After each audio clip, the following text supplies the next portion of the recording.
Bugün təcrübəmdə çox tez-tez rastlaşdığım özünü müdafiə edə bilməyən uşaqlar haqqında danışmaq istəyirəm. Əziz valideynlər, yaxın əyləşə qulaq asaq görək ki, bu özünü müdafiə edə bilməyən uşaqlar necə formalaşırlar? Bunun səbəbi nədir?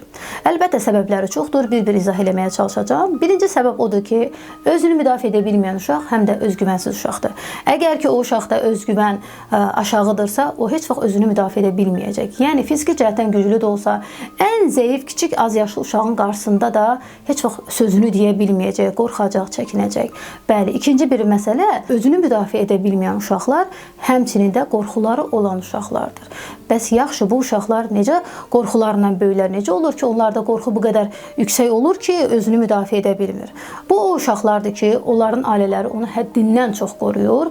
Həddindən çox qoruduğu üçün də uşaq belə deyə də çöl bayır görmür. Çölə çıxanda da belə ana onu müdafiə eləyir. Bir çətinlik qarşısında uşağa imkan vermir ki, uşaq öz-özünü müdafiə eləsin və yaxud da bunu öyrətməyib uşağına. Məsələn, valideynlər görürəm ki, çöldə bir situasiya, dava, nəsə bir söz düşsün uşaqlar arasında, valideyn qaça-qaça gələcək. Məlum məsələdir, valideyn əlbəttə uşağını qorumalıdır, amma hər dəqiqə başı, hər belə bir çətinlikdə uşağı qoruyacaqsa, biz uşağımıza pislik etmiş olacağıq. Biz uşağı qorumaqdan çox ona özünü qorumağı, özünü müdafiə etməyi bacarığını öyrətməliyik. Digər bir məsələ, sosial bacarıqları zəif olan, utancaq təbiətli, qapanıq böyüyən uşaqlardır ki, əlbəttə onlarda da heç vaxt özünü müdafiə bacarığı inkişaf etməyəcək. Qısaca olaraq çöl bayır görməyən uşaq mühitində öyrənər, uşaqların içində görər, götürər, yaxşı mənada. Bəzi valideynlər var ki, çox titiz yanaşırlar. Ay, uşağım güya çölə çıxacaq, tərbiyəsi pozulacaq, nə bilim, belə olacaq, elə olacaq. Mən sizə demək istəyirəm ki, xeyr, əziz valideynlər, siz bu mənada qaş düzəltdiyiniz yerdə həmişə bu söz deyirəm, göz çıxartmış olursunuz.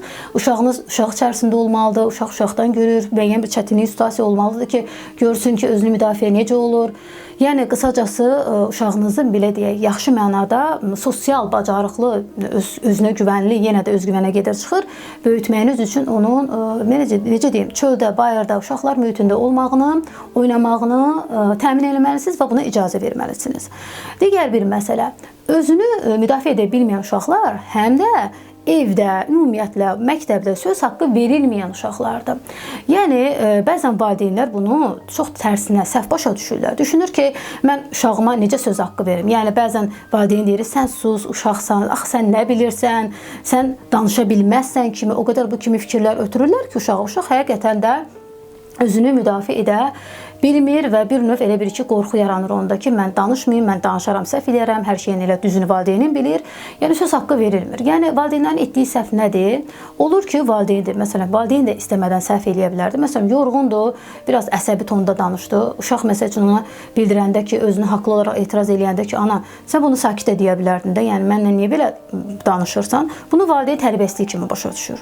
Yəni, bu qətiyyən özünü müdafiə edə bilmək, haqlı olaraq uşaq özünü müdafiə edirsə, valideyn yeri gələndə səndə də səhv olursa, etiraf eləməyə bacarmalısan. Yəni, bildirməlisən ki, hə, üzürlü hesab elə, yorğun uydum, ona görə səndən bu səs tonunda danışdım və sevinməlisən ki, uşaq özünü müdafiə eləməyi bacarır. Yəni, bu, yenə də deyirəm, tərbiyəsizlik deyil, tərbiyəsizlik tamam başqa bir anlayışdır.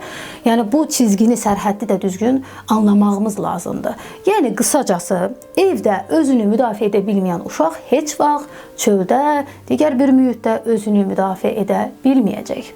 Digər bir məsələ, bu o uşaqlardır ki, onlar həm də yox deməyə bacarmırlar. Yox deməyi bacarmamaq da təhlükəli bir hadisədir.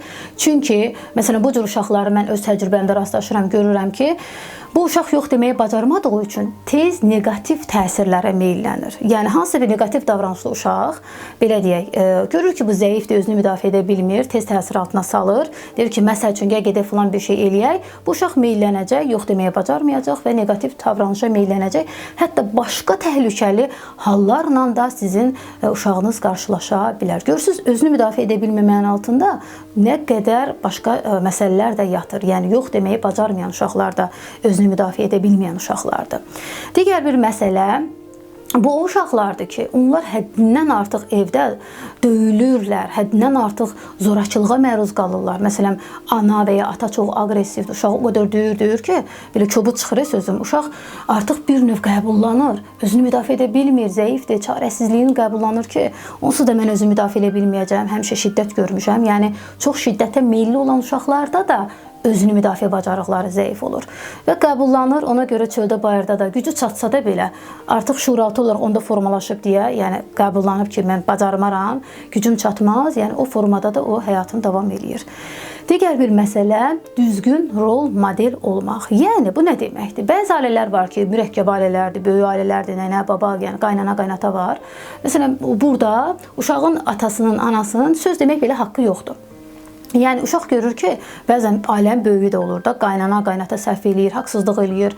Məsələn, görür ki, ana gəlir gizlincə ağlayır, amma sözünü deyə bilmir, yəni özünü müdafiə edə bilmir. Yəni düzgün rol model evində görür ki, uşaq anam, atam, evin böyüyü özünü müdafiə edə bilmirsə, o da heç vaxt özünü müdafiə edə bilməyəcək. Yəni bir növdə uşaqlarımız özünü müdafiəni həm də bizlərdən, biz valideynlərdən öyrənir.